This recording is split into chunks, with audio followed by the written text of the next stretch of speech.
சர்வ வல்லமையுள்ள ஆண்டவருக்கு மகிமை உண்டாகட்டும். இந்த நல்ல அருமையான வேலைக்காக கர்த்தரை துதிக்கிறேன். கடந்த இரவெல்லாம் நம்மை பாதுகாத்தான், நடத்தினார். நம்மோடு கூட இருந்தார். இந்த காலையிலே புதிய நாளை காண கர்த்தர் நமக்கு உதவி செய்திருக்கிறார். கர்த்தருக்கு அதிகமாக நாம் நன்றி சொல்லி ஆண்டவரை துதிக்கிறவர்களாக காணப்பட வேண்டும்.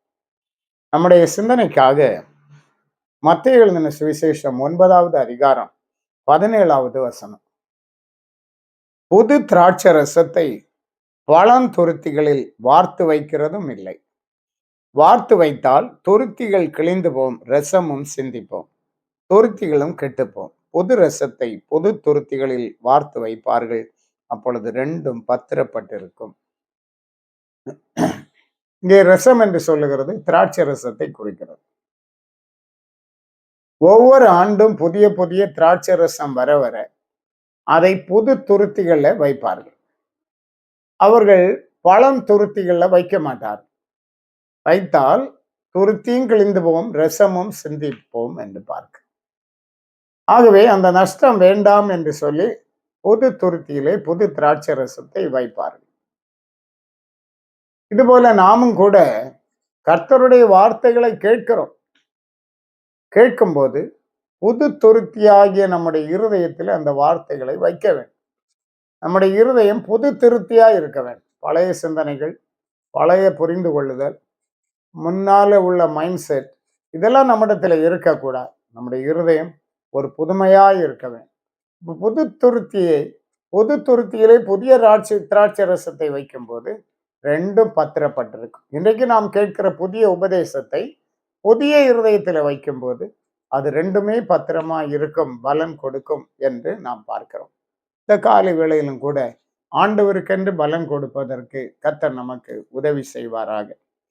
யோபின் புத்தகம் 23:12வது வசனத்திலே அவருடைய வாயின் வார்த்தைகளை எனக்கு வேண்டிய ஆகாரத்தை பார்க்கிலும் அதிகமாய் காத்து கொண்டேன் என்று பக்தன் சொல்லுகிறான்.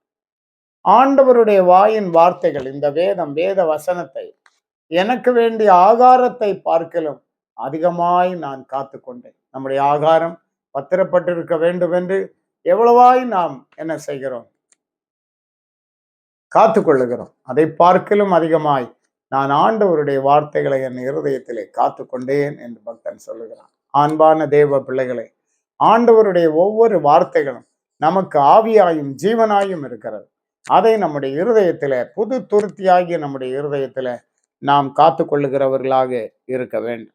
லூக்கா எழுதின சுவிசேஷம் 8ஆம் அதிகாரம் 15வது வசனத்திலே அதை நல்ல நிலம் என்று சொல்லப்பட்டிருக்கிறது.